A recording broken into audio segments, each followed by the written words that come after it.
Muy buenos días, señores, señoras, amigos y amigos.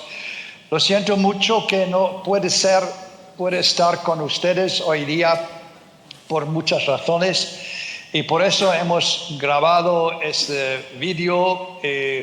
Yo espero bien que uno de los meses que vienen yo voy a ser en la situación también de ser presente de nuevo en su maravillosa región de Cataluña.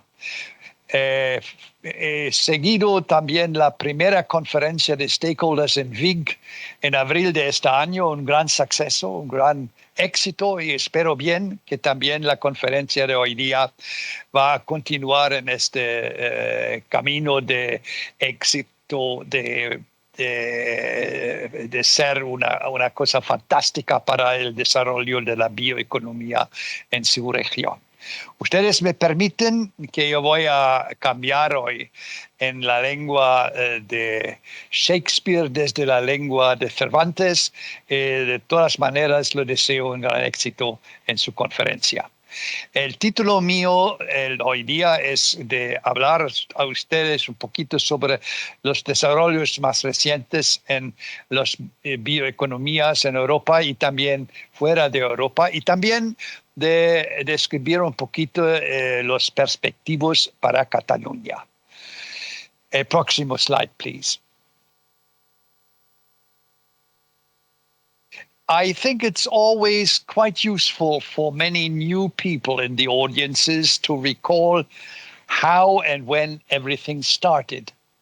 And here you can see the first political definition ever of the bioeconomy in a policy paper, which was made by the International European and Worldwide Organization, OECD, in a report on biotechnology for sustainable growth and development almost 20 years ago in January. And here you find in this definition all the important ingredients for the future.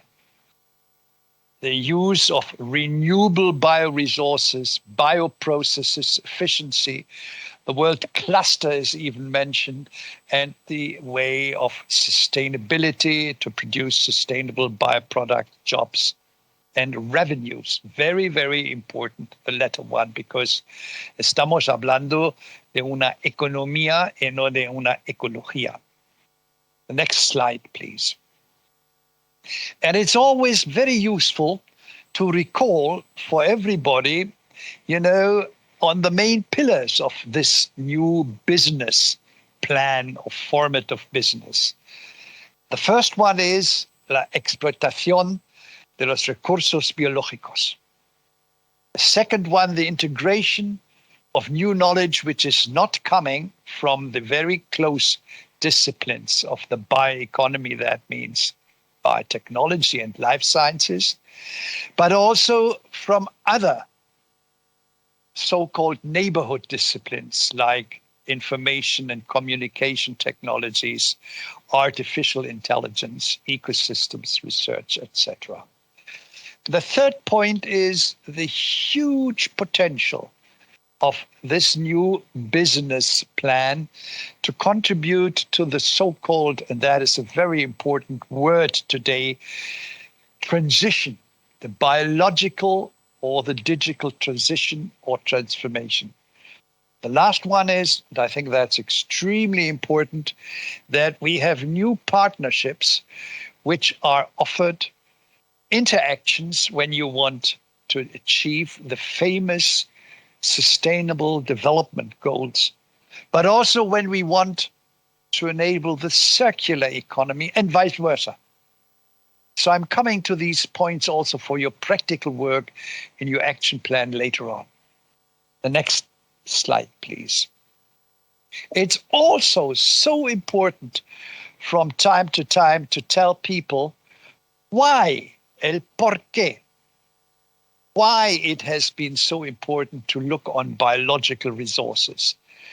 These are excellent arguments for advantages of bio as the prefix of a new format of business towards non-bio.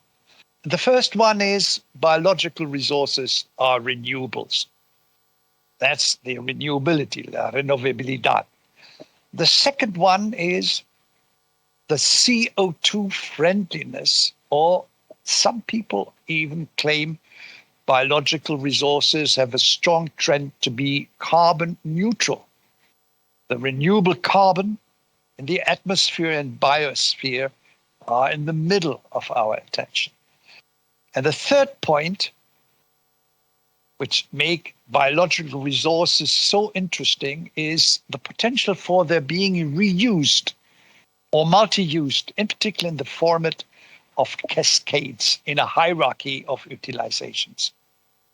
The last one, very relevant for talking about an economy. Biological resources can be the reason for better and other functions of the final products.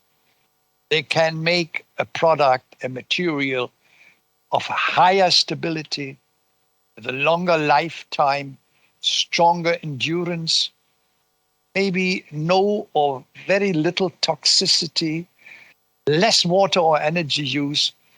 So this is bio-based functions which the Commission claims these advantages. And all these 4 points together brought us about 17 years ago to start with this bioresources, bio-based economy as a new format of an economy. The next slide, please. But there are some additional unique selling points of the bioeconomy which we were not thinking about when we started with this 17 years ago. The bioeconomy is maybe the most enabling, value-oriented economy which exists, which is strongly based also on natural scientific knowledge. And believe me, dear friends, more than any other existing economy or business model. Keep that as a carry-home message.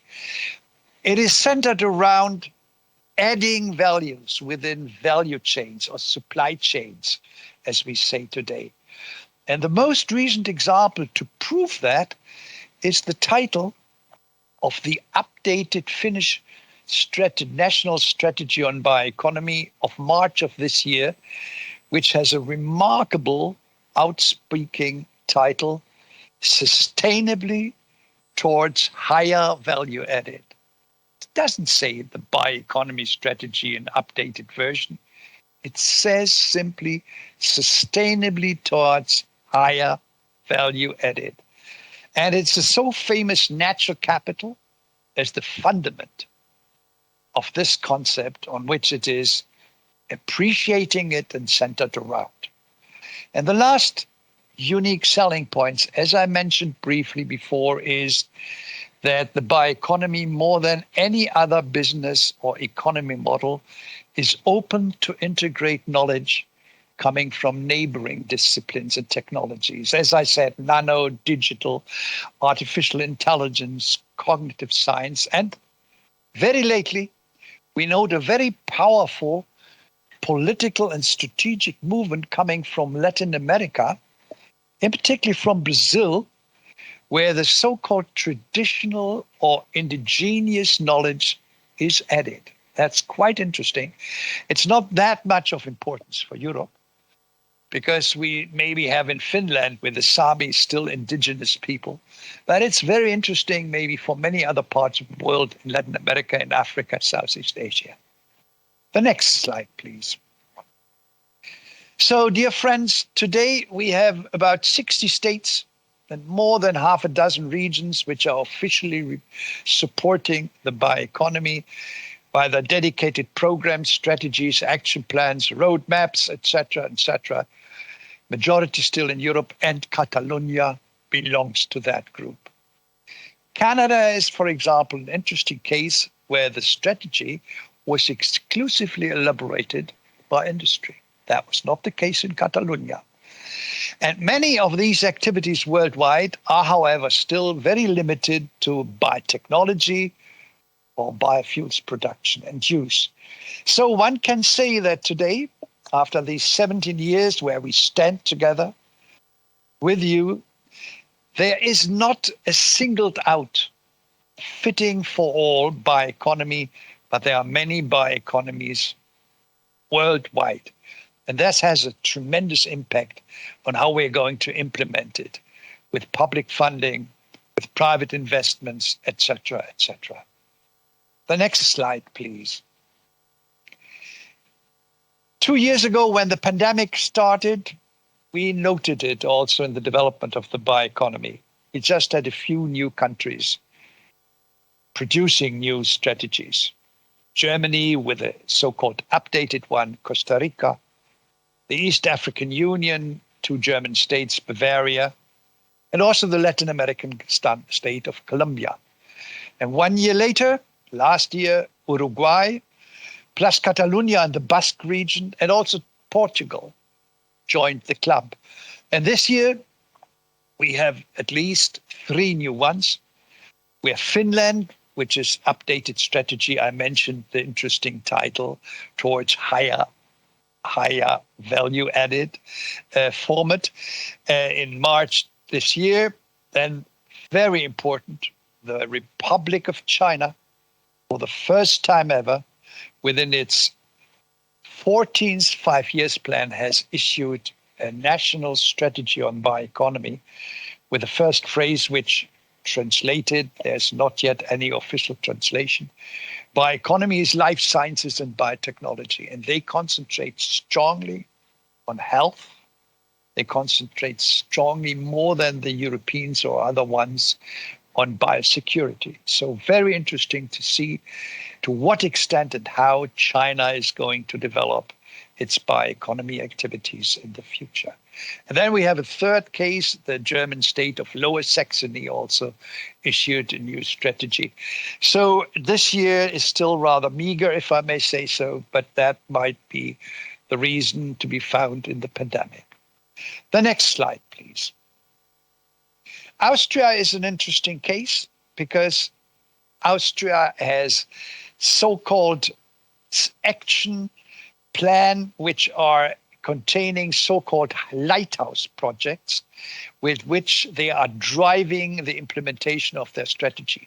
Not, let me say, transformative actions as your action plan has, but very big projects which are going to also do much more in the regions than before. And in Germany, as I said, we have also the German economic powerhouse of North Rhine-Westphalia, which has now in its new election come up with a new coalition agreement in which the bioeconomy strategy for this country is now demanded, a new one, plus the convocation, plus the calling or the establishment of a bioeconomy council for this very strong German state. The next slide, please. We also have very interesting new panoply of activities multilaterally in last year. For the first time ever, the G20 were dealing with the bioeconomy under the Italian presidency in Rome. We had the United Nations Food Systems Summit, you might have heard of, the UNFSS of September 21 in New York, where the One Health principle that animal and plant health, human health, and also planetary health cannot be separated, but be seen as a joint endeavor, was, together with the bioeconomy, important research topics. And we had the World Bioeconomy Forum in Brazil last year, where they were focusing on tropical forests and where the big Brazilian state of Pará issued its own strategy. The next one, please. Now here you see again the picture, which is a little outdated because China is not there, Colombia is not there, parts of Brazil are not there as dark green countries, Colombia, Uruguay, and Portugal. So you see a tremendous dynamism in the development still going on, although the speed seems to have slowed down a little. The next slide, please. You find for Europe, a very interesting report, the so-called Strategy Progress Report, a few weeks ago published by the European Union, where I show you here the link where you can read much more about regions also and other more details on the European Union activities. So it's quite helpful so that you are all in your interest, not feeling alone. You never walk alone, when you're a member of this family. The next slide, please. Now I'm going to start to talk about more on content. And how are the trends? What are the trends? And how are they also affecting Catalonia? And the first one is circularity. Circularity, which, by the way, dear friends, is a principle of biology. And it's getting more and more relevant. And that's also reflected to some extent in your action plan, but it might be more in the future. One point I'd like to take home as a second important carry-home message of today: circularity and bio are complementary. The circular economy and the bioeconomy are true partners within sustainability. And the European Environmental Agency already 4 years ago, in an excellent report, was illustrating this thesis, if I may say so, with a lot of excellent examples in biorefining, 3D printing, bioplastics, valorizing residues in food waste, etc. So I really can only suggest you to read that if there are some people who say, hey, the circularity is much more dominant than this bioeconomy. It's rubbish. They both need each other, and they both have common elements in sustainability. Next one, please. Here again, you see a very interesting slide which was published by the European Forest Industry and the EFI, the European Forest Initiative in Finland, which in its title very, very precisely says the circular bioeconomy, it is more than bioeconomy and more than circular economy standing on their own. The next one.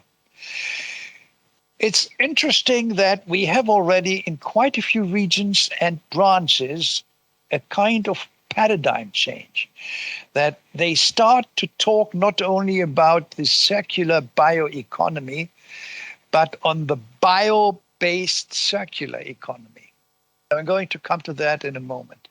And here you see from the rather relevant Bioeconomy Science Center in Jülich in Germany, a very interesting cycle in which this need to use bio-based elements to optimize circular flows, circularity, are very clearly presented and proven. The next one, please. I need not to tell you about the SDGs. That is the next important strategic development which all bioeconomies will take into account more than ever. Everybody today is talking about things like that and then finds out in what area, in which goal is my activity embedded, or is it contrary to that, or it must be in compliance. So very interesting that this way to present things within the context of achieving global goals of the sustainable development started within the bioeconomy. It was in 2015 when in a big conference, the Bioeconomy Summit, this principle was for the first time enshrined. The next time, please. The next slide, please. I'm sorry. So to sum up this important point of strategic elements in the future, strongly influenced, we will note, by circularity and sustainability. When we talk about future bioeconomy activities, in bio-based activities in Europe and around the world, when we are choosing topics, goals, and objectives, we are going to implement them when we have new demands following from that on education and training, and also new demands for communication and funding. Very important, the latter two ones, so-called soft skills of the bioeconomy. The next one, please.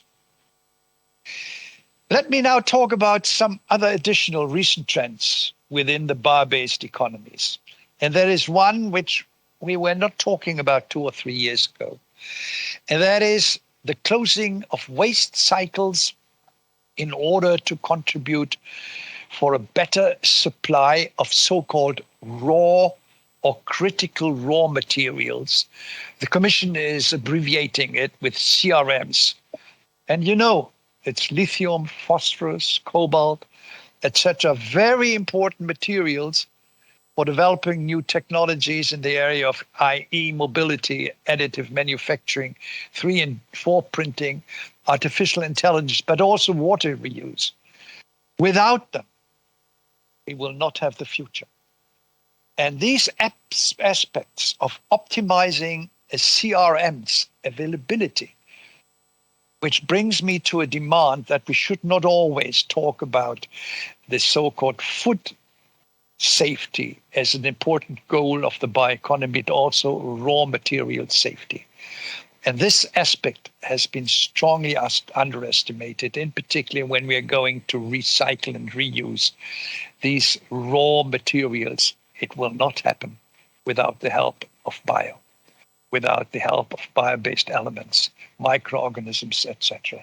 So very important to talk about this recent new development within bio-based economies, in particular in Asia and Europe. Next slide, please. Another important element in the future at this moment is a stronger emphasis on what I called already the soft skills of the bioeconomy to optimize the implementation of bio-based economies. And there is, for example, new ways of funding. New ways of funding, and there you are very well off in Spain with Cajamar, for example, with cooperatives, which are very active. And in many other parts of Europe, we are looking for new ways of funding, which must take into account the long-term perspective of the bioeconomy, much more long-term than digital development, but also the complexity and the need to make it much more understandable to the public than other things. And also the longer time to expect the first revenues in comparison with other investments. So that is important. So we need new ways of funding, tax incentives. We also need a special coaching for investors, information also for family offices, for investment fund managers, for PE actors, in particular mobilizing private capital. And I'm happy that your transformation, your activities on transformation, your so-called acciones transformativas in your action plan are also foreseeing activities in this respect. The next one, please. We also need new ways within the academic and the non-academic, the vocational training and education, where we need to see where the educational and information platforms will fit in. And we have about 30 European universities which have already today master courses, some of them also offering bachelors. There is the concept of the European Bioeconomy University on the horizons being implemented. And very important to start already much earlier, namely at schools, to introduce in the curricula of primaries and secondary schools the topic of the bioeconomy. And that happens in some regions. And I'm very happy that you also have acciones transformativas and your plan de acción, which foresees a stronger emphasis on these new ways of training, of educación y entrenamiento. And the same applies for new caminos de la comunicación. There we have not to talk to the simple, if I may say, or to the man or famous man or woman in the street. It doesn't exist. But we have particular groups of interest, the younger people, students, teachers, journalists, maybe influencers. Who has ever thought about bringing them to a stakeholder meeting to get more acquainted with what the bioeconomy might offer? The next one, please. So we have also the pandemic, which is triggering quite a few new trends, new initiatives. And I like to just put that on the table for all of you. The first one is livestock issues. Within the crisis of the Ukraine, we start to forget things like that. You know, livestock issues, because the pandemic started with livestock. And in the context of biological resources, I think that we will concentrate much more on livestock and on biodiversity. And that applies also to health issue. Health was a very important issue 15, 16 years ago, but then it was lost. In my speeches 2007, 2008, 2009, I always mentioned the One Health principle. It got forgotten. Now it comes back, and it is figuring on the worldwide agendas of health.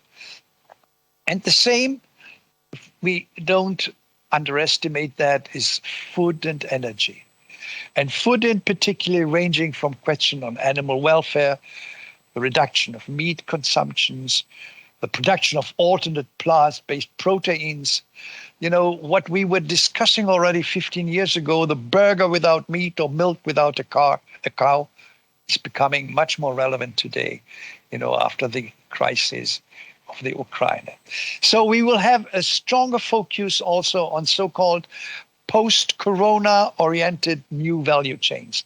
And that is something, dear friends, I would love to find more in your action plan, that you are stronger focusing also on the identification of new value chains, maybe with the help of algorithms. That is extremely important, and I'm sure you will have a lot of positive surprises. And there might be cases like virus-resistant or virus-free food packaging material, as I said before, smart alternate proteins, new biomaterials for so-called personal protective equipment, just to name a very few examples.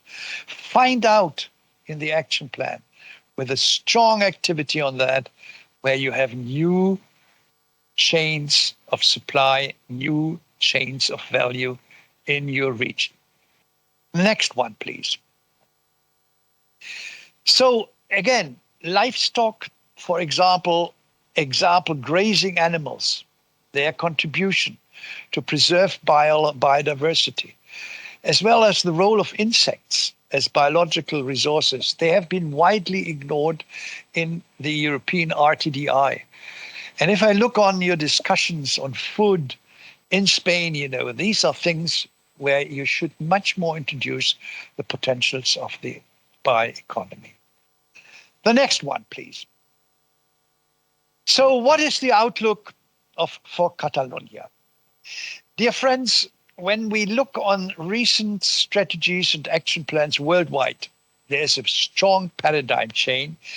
They are not just there as strategies. They are very frequently, almost 100% today, accompanied or followed by concrete action plans, roadmaps, with accountable milestones, with monitoring observatories, a budget of implementation, also focusing on other stakeholders than researchers and scientists, like investors, public officials, and teachers.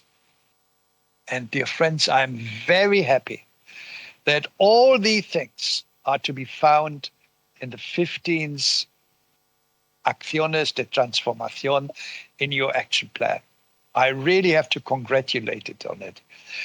You're really fitting with your strategy, but also your action plan into these new trends. And yo pienso que su estrategia y también su plan de acción presente uno de los más avanzados ejemplos en el mundo, sobre todo sobre el nivel regional. The next slide, please. So, as I said, it's one of the most advanced and modern regional strategies worldwide. It's highly action-oriented. You have a very clear structure in your strategy, facilitating goals, concrete and understandable actions and measures, also covering an item like governance, very seldom. SDGs, their achievements, resilience, One Health, you have it there. Very, very, very rarely to be found in other regional strategies. And also, as I told you, a very important emphasis on the soft skills, and you have a process where you have very systematically integrated the panoply of different stakeholders and people. So you have a very evidence-based, analytic basis of your activities. And that is a good model for many others. Next slide, please. Se queda siempre un pero. Let's now start, the need to start with the biologization of the industries. And this will, more than you just foresee at this moment, need that you're including the build-up of new bioproduction lines, biorefineries, biofacilities, biofactories, and also, and that is very important, so-called respective neighboring scale-up activities. You're very heavily industrialized, not only in agriculture and forestry country.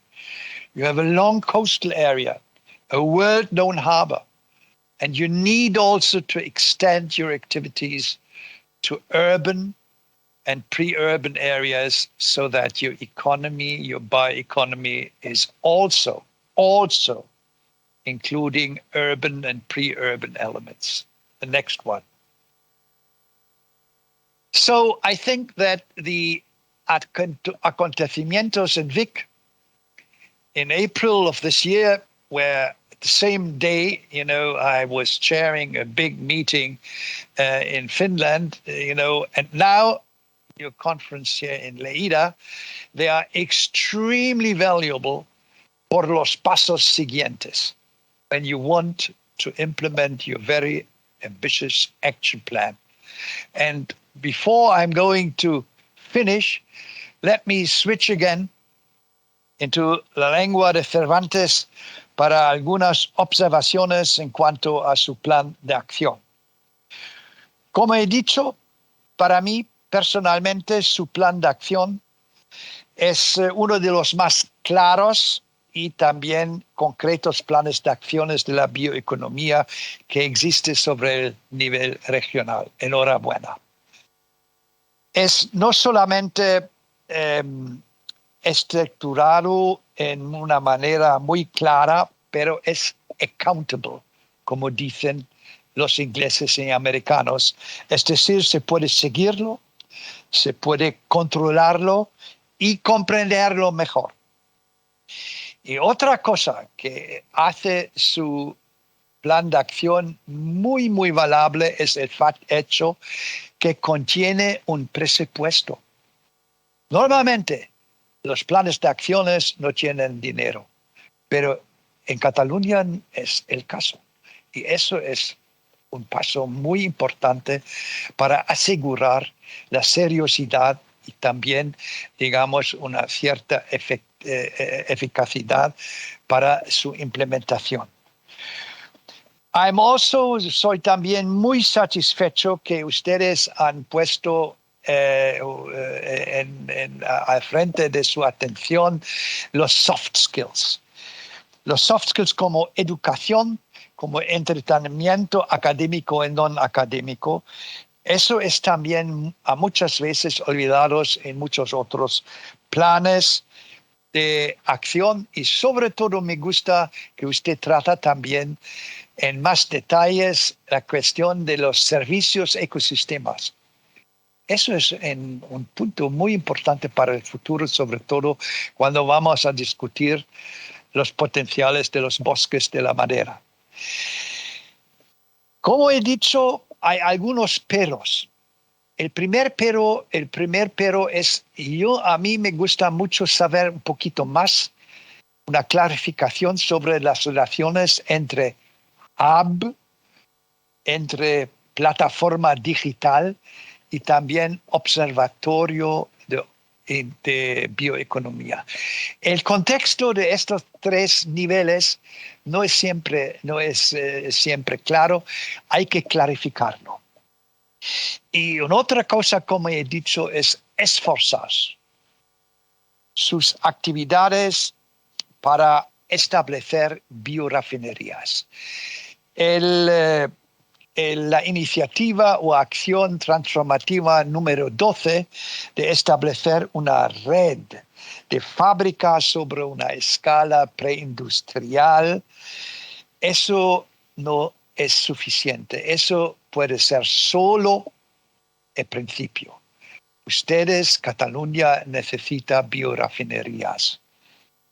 Y para verdaderamente atacar el problema de la biologización de la industria, no es sencillamente bastante de tener estas acciones, y por eso yo soy segurísimo que esos son los primeros muy atentivos y muy importantes pasos, que son excelentes. Yo pienso que Cataluña tiene una base muy bonita y muy buena para continuar. Y como yo he dicho, en la inauguración de su estrategia en septiembre del año pasado, en presencia de su Prime Minister, yo voy a repetir un refrán que yo he aprendido en la escuela para aprender el castellano muchos años. Y eso dicen que los catalanes de las piedras hacen panes. Eso es bioeconomía, y eso es muy valable y vale muchísimo para Cataluña. Enhorabuena y un buen éxito de su conferencia. Muchas gracias. Sí, bon dia a tothom. Se m'escolta bé, suposo. Bon dia a tothom, bon dia Lleida, buenos días a todos, a los presentes, imagino personas desde distintas regiones de España también. Muchas gracias por la invitación a la comisión a participar en este primer congreso, ¿no?, de BIT de Lleida. La verdad es que un honor intervenir justo después del señor Paterman, antigua persona fundador y creador y dirigente, ¿no?, en la Comisión Europea. Lamento no poder estar con ustedes allí en presencia, era lo que estaba previsto, pero al final no ha podido ser. Y bueno, quería agradecer a las autoridades, a los organizadores del Congreso, ¿no?, a la Generalitat de Cataluña, al CTFC, a la Fundació Universitat de Lleida, a los equipos técnicos, todo el esfuerzo de organizar esto. Mi nombre es Jorge Molina y trabajo en la Dirección General de Investigación de la Dirección General de Investigación en el área de Bioeconomía y Sistemas Alimentarios. Nuestra misión principal es contribuir al desarrollo de las políticas en el área de bioeconomía y de sistemas de alimentación, así como, lógicamente, también desarrollar los programas de I+D+I dentro del Cluster 6 de Horizonte Europa en nuestra área, ¿no? El título de mi charla, que creo que voy a tener que reducirla bastante por cuestiones de tiempo, es Visión Europea del potencial de la bioeconomía, ¿no? Aunque ya para muchos de ustedes el potencial es conocido, pues no está de más en recordar algunos aspectos prácticos, ¿no? Sí que es verdad que intervenir, y después de que hubiéramos hablado con el señor Paterman y yo, pues voy a intentar focalizarme más en herramientas, instrumentos y acciones concretas, ¿no?, que hemos desarrollado y que podemos desarrollar y que es conveniente que ustedes conozcan. Voy a compartir mi pantalla, la presentación.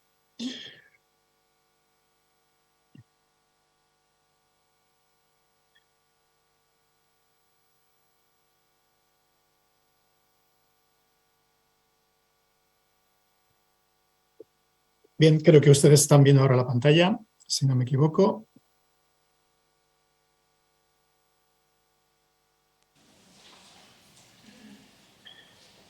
¿Es correcto?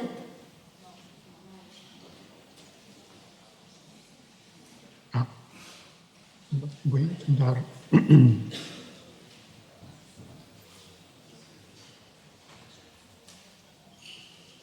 Sí.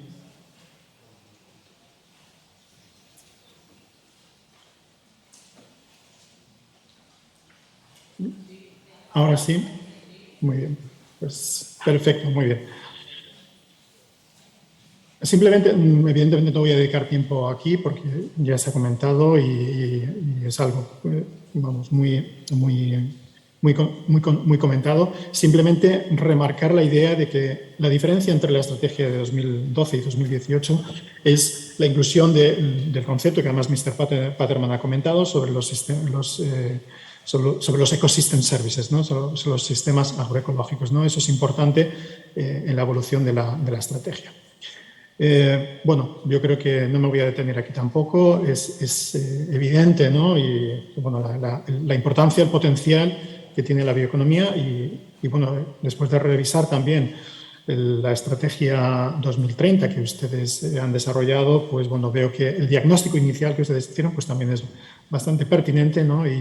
Y bueno, es necesario, ¿no? Es necesario, como se ha nombrado, pues tener indicadores medibles, ¿no? Que puedan saber cuál es el punto de partida y cuáles los puntos a los cuales posteriormente vamos a llegar.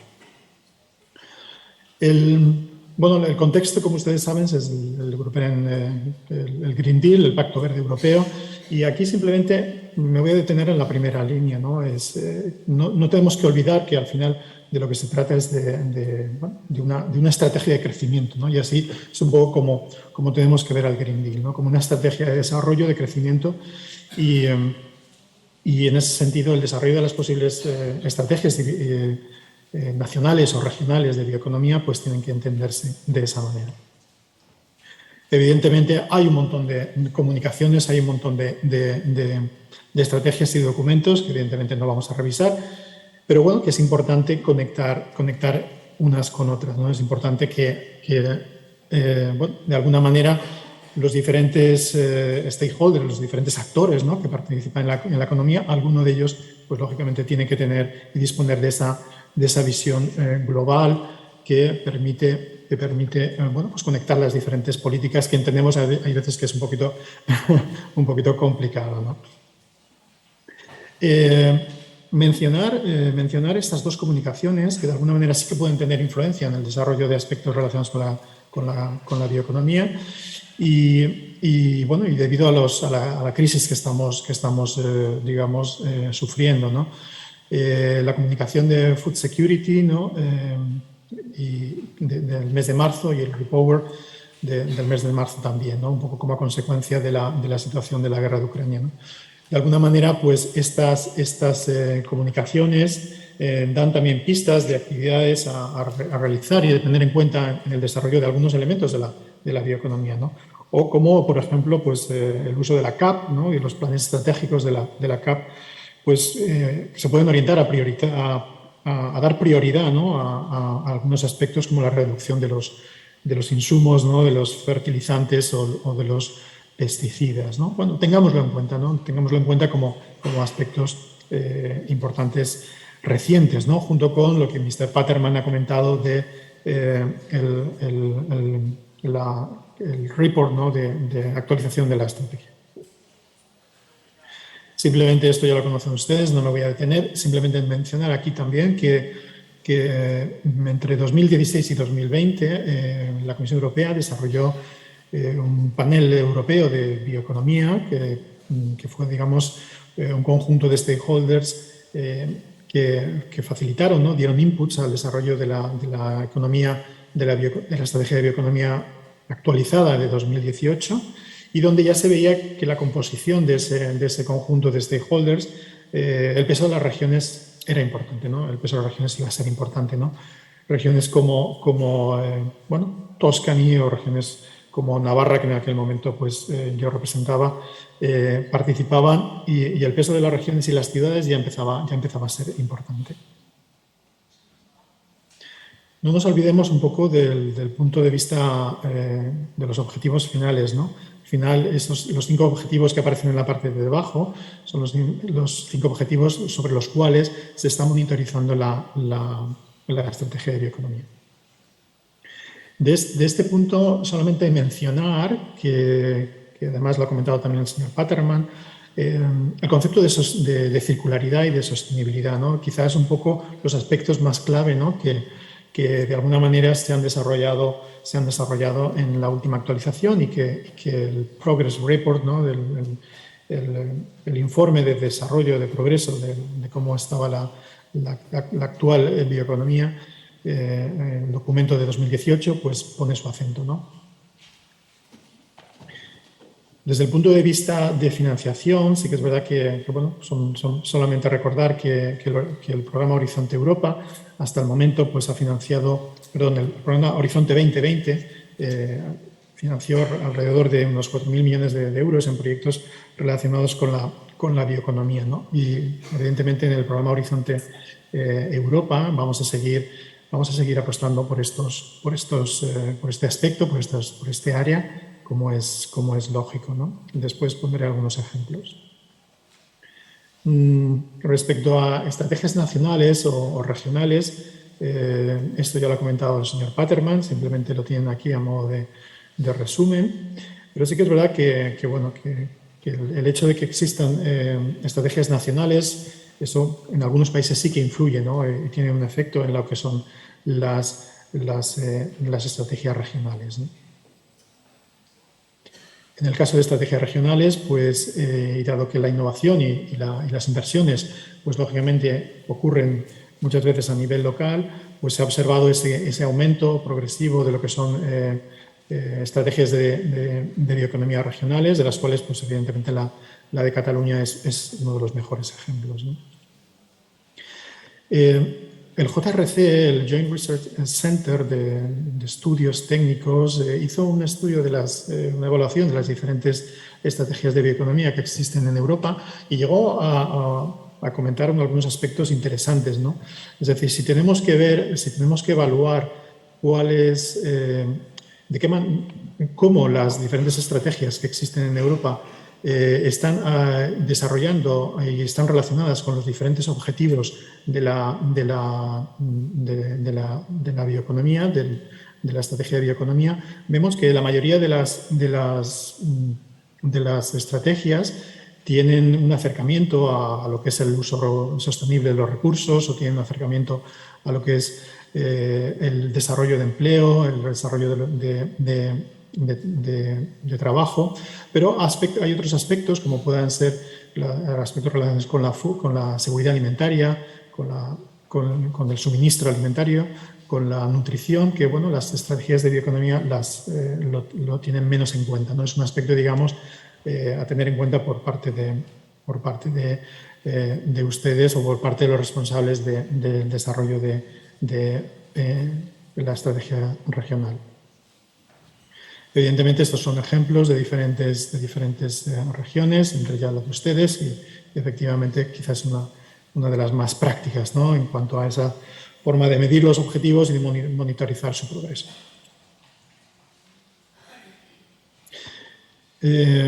Unos apuntes finales, quizá esto es de lo más interesante. Estamos desarrollando el programa de trabajo 2023-2024, que todavía pues no es público, no se ha lanzado oficialmente y que seguramente se presentará a finales de año.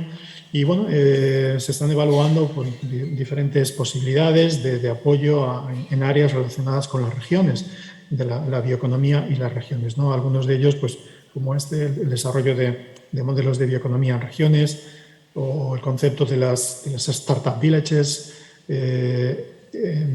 centros, digamos, de innovación y para startups, o otros elementos relacionados con la colaboración con otras regiones de países del este, ¿no? Son elementos, digamos, a financiar en el futuro y que yo les recomiendo pues, que tengan en cuenta y que sigan muy de cerca, ¿no?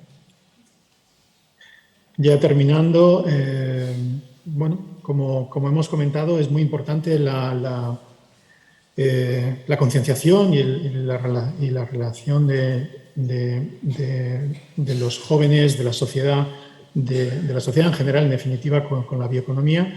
Y en ese sentido, pues la Comisión Europea lanzamos antes del verano una iniciativa relacionada con embajadores jóvenes, ¿no? de la bioeconomía. que bueno, se seleccionaron 15 personas de diferentes países con diferentes perfiles que bueno, están actuando un poco como embajadores y divulgadores de la bioeconomía dentro de sus redes sociales y dentro de sus actividades habituales, ¿no? Entonces, bueno, ustedes tendrán el placer de conocerles posiblemente si asisten a la conferencia de bioeconomía de la semana que viene en Bruselas. Ya como conclusiones, cada vez se están desarrollando un mayor número de estrategias nacionales y regionales. Al final la bioeconomía es una herramienta, ¿no? es una estrategia de desarrollo, ¿no? que va a permitir desarrollar soluciones y lógicamente vinculadas al Pacto Verde, al European Green Deal. Hay todavía elementos a resolver, ¿no? Como son la búsqueda de soluciones intermedias, ¿no? Compensaciones de alguna manera, los trade-offs en temas relacionados con la biomasa o en aspectos relacionados con el uso del territorio. Y evidentemente, pues no solamente tienen ustedes que tener en cuenta los aspectos que se desarrollen dentro del programa Horizonte Europa, el Cluster 6, sino también, evidentemente, la iniciativa Joint Undertaking de CBE, antes llamada la BBI, ¿no? Bueno, esperamos que puedan asistir, ¿no? a la High Level Bioeconomy Conference, que es la semana que viene, 6 y 7 de octubre, y que bueno, puedan participar en la discusión, en los desarrollos de las diferentes sesiones, ¿no? y conocer incluso a estos jóvenes embajadores que les he comentado antes. Pues muchísimas gracias. Con esto termino mi presentación.